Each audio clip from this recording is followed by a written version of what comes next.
நண்பர்களே அனைவருக்கும் வணக்கம். இன்றைய இந்த வீடியோவில் முன்னாள் இராணுவ வீரர்கள் மற்றும் மத்திய அரசு பணியாளர்கள், ஓய்வூதியதாரர்கள் என அனைவருக்கும் பயன்படும் மிகவும் முக்கியமான 4 தகவல்களை பற்றி பார்க்க போகிறோம்.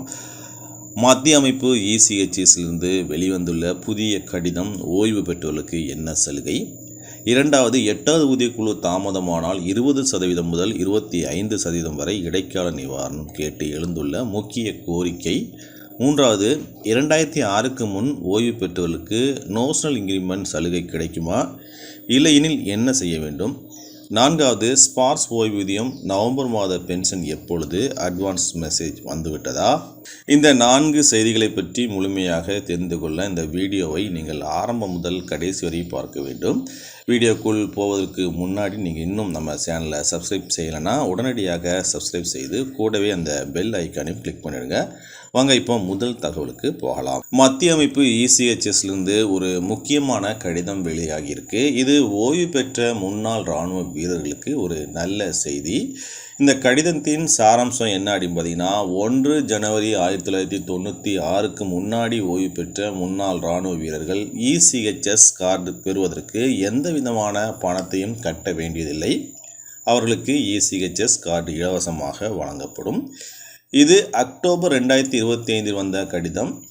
1996க்கு முன் ஓய்வு பெற்ற வீரர்கள் இசிஹெச்எஸ் சேர அல்லது கார்டு எடுக்க எந்த கட்டணமும் செலுத்த தேவையில்லை என்பதை இந்த கடிதம் மீண்டும் வலியுறுத்துகிறது. அனைத்து முன்னாள் இராணுவ வீரர்களும் இந்த கடிதத்தின் நகலை வைத்துக்கொண்டு தயக்கமின்றி இசிஹெச்எஸ் அட்டையின் பலன்களை பெற்றுக்கொள்ளுங்கள். இரண்டாவது தகவல், 8வது ஊதியக்குழு தாமதத்தால் இடைக்கால நிவாரண கோரிக்கை.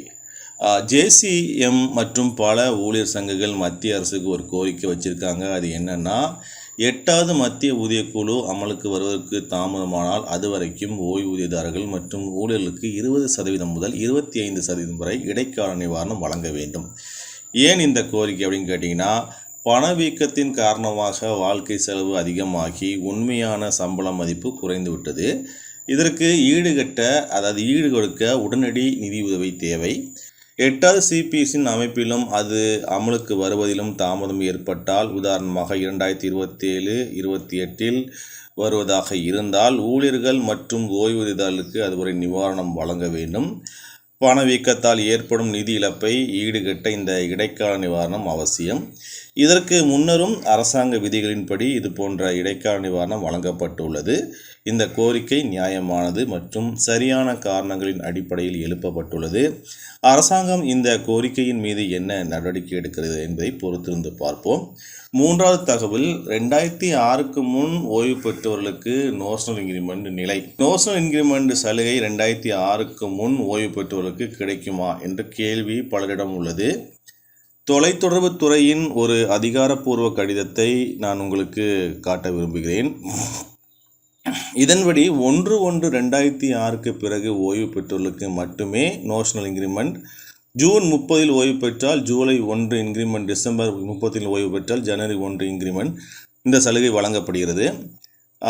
அரசாங்கத்தின் தற்போதைய கடிதங்கள் மற்றும் விதிகளின்படி 2006க்கு முன் ஓய்வு பெற்றவர்களுக்கு நோஷனல் இன்கிரிமெண்ட் சலுகை இல்லை. மேலும் அவர்களுக்கு எம்ஏசிபி சலுகையும் இல்லை. இதனால் அவர்களுக்கு பெரும் இழப்பு ஏற்படுகிறது. நீங்கள் 2006க்கு முன் ஓய்வு பெற்று நோஷனல் இன்கிரிமெண்ட் சலுகை பெற விரும்பினால் தனிப்பட்ட முறையில் நீதிமன்றத்தை நாடி போராட வேண்டியிருக்கும். 2006க்கு பிறகு ஓய்வு பெற்றவர்களுக்கு இது விண்ணப்பம் மூலம் எளிதாக கிடைக்கிறது. 4வது தகவல், அதாவது நவம்பர் மாத ஓய்வூதியம் குறித்த அட்வான்ஸ் செய்தி. ஒரு ஓய்வூதியதாரர் அனுப்பிய தகவல் படி அவர்களுக்கு நவம்பர் மாத ஓய்வூதியம் நவம்பர் 28, 2025 அன்று வர வைக்கப்படும் என்று ஸ்பார்ஸ் இருந்து அட்வான்ஸ் மெசேஜ் வந்துள்ளது. இந்த ஓய்வூதியம் 58% உடன் வழங்கப்படும். நீங்கள் லைஃப் சர்டிஃபிகேட் சமர்ப்பிக்கவில்லை என்றாலும் நவம்பர் மாதத்திற்கான ஓய்வூதியம் நிச்சயமாக நிறுத்தப்படாது. ஆனால் அதை தொடர்ந்து வரும் மாதங்களில் பென்ஷன் நிறுத்துவதற்கு வாய்ப்புகள் உள்ளன. அதனால் அனைவரும் உடனடியாக உங்கள் லைஃப் சர்டிஃபிகேட்டை சமர்ப்பிப்பதை உறுதிப்படுத்திக் கொள்ளுங்கள். உங்களுக்கு ஸ்பார்ஸிலிருந்து நவம்பர் 28 பென்ஷன் வரும் அட்வான்ஸ் மெசேஜ் வந்துருச்சா? கமெண்ட் செய்து உங்கள் தகவலை பகிர்ந்து கொள்ளுங்கள். ஒரு சில நாட்களில் வராதவர்களுக்கும் மெசேஜ் வந்து சேரும். நண்பர்களே, இந்த 4 முக்கியமான தகவல்களும் உங்களுக்கு உதவியாக இருக்கும் என்று நம்புகிறேன். சரியான மற்றும் துல்லியமான தகவல்களை உடனுக்குடன் பெற இந்த சேனலை சப்ஸ்கிரைப் செய்யுங்கள். மீண்டும் அடுத்த வீடியோவில் சந்திக்கலாம். நன்றி, வணக்கம்.